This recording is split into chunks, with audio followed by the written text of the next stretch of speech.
వామ్మో వార్నైనో ఏం సినిమారా ఇది.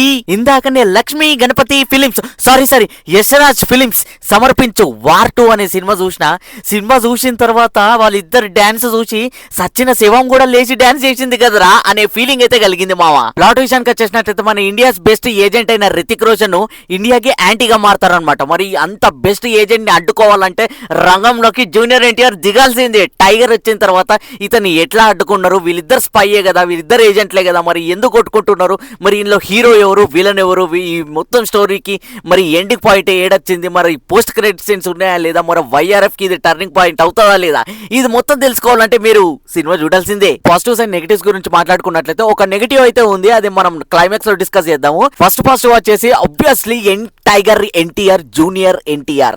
సో ఇతను యాక్టింగ్ ముంగట లిటరల్లీ రితిక్ రోషన్ కూడా నాకు స్లోగానే అనిపిస్తుంది. ఆయన డాన్స్ మూమెంట్స్ తోటి కంపారిజన్ చేసినట్లయితే వీళ్ళిద్దరు డాన్స్ చేసినా కూడా సేమ్ స్టెప్స్ చేస్తారు, బట్ రితిక్ రోషన్ కొంత స్లో ఉంటుంది. అదే స్టెప్ మన జూనియర్ ఎన్టీఆర్ వేసే మాత్రం సూపర్ ఫాస్ట్ ఉంటుంది అనమాట. సో గ్రేస్ అయితే మామూలుగా లేదు జూనియర్ ఎన్టీఆర్ది. And moreover fighting sequence వీళ్ళిద్దరి అయితే నెక్స్ట్ లెవెల్ అనిపిస్తూ ఉంటారు. రితిక్ రోషన్ బాడీ మనకి ఎందుకు రాలేదనే ఫీలింగ్ అయితే కలుగుతుంది సినిమా చూసినంతసేపు. అండ్ జూనియర్ ఎన్టీఆర్ ని చూస్తుంటే మాత్రం ఇంత ఫాస్ట్నెస్, ఇంత చీతా కన్నా ఫాస్ట్ కొడుకుతున్నారు కదా ఈ రితిక్ రోషన్ కి, ఇతనైతేనే కరెక్ట్ అనే లాగా ఉంటది అనమాట. వీళ్ళిద్దరు పోటాపోటీగా ఉంటుంది వీళ్ళిద్దరు పర్ఫార్మెన్స్. కొట్టుకుంటారు, ఏడుస్తారు, మళ్ళీ కొట్టుకుంటారు, ఎనర్జెటిక్ పర్ఫార్మెన్స్. సెకండ్ పాజిటివ్ వచ్చేసి వీళ్ళిద్దరి ఇంట్రొడక్షన్ సీన్స్ అయితే చాలా బెస్ట్ గా డిజైన్ చేసినట్టు అనిపించింది. అండ్ ఇంటర్వెల్ సీన్ కూడా చాలా బాగుంది. వీళ్ళిద్దరు క్లాష్ ఎలాగా ఏర్పడుతుంది అనేది, అండ్ వీళ్ళిద్దరు సాంగ్ కూడా చాలా బాగుంది. సెకండ్ హాఫ్ ముఖ్యంగా నెక్స్ట్ లెవెల్ గూస్ బంప్స్ అనిపించినాయి చాలా మూమెంట్స్ వరకు.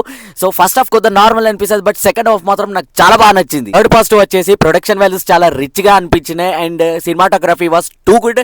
అండ్ కియారా అడ్వాణి మాత్రము ఆ బిక్నీ సాంగ్ ఏదైతే ఉంటుందో ఆ ఒక సాంగ్ బాగానే అనిపిస్తుంది. సలామే అనాలి అనే ఒక సాంగ్ ఉంటుంది, అదైతే చించి అవతల వాడేసింది ఇద్దరు డాన్స్. ఇద్దట్లో ఎవరు బెస్ట్ అంటే మాత్రం నేను young tiger NTR junior NTR they best అని చెప్తాను. నెగిటివ్స్ గురించి మాట్లాడుకున్నట్లయితే విఎఫ్ఎక్స్ కొద్దిగా తగ్గిందని చెప్పొచ్చు. ఎందుకంటే 2-3 సీన్లు అయితే ఉన్నాయి. కార్ చేసింగ్ సీన్, బ్రిడ్జ్ మీదకి వెళ్ళి దుంకేది, అది వెనకాల బ్యాక్గ్రౌండ్ ఆర్టిఫిషియల్ లెక్క అనిపిస్తుంది. అదొకటి. ఇంకొకటి ఫ్లైట్ సీక్వెన్స్ కూడా ఉంటుంది, అది ఫైటింగ్ ది, అది కూడా ఆర్టిఫిషియల్ అనిపిస్తుంది ఎయిర్ లో.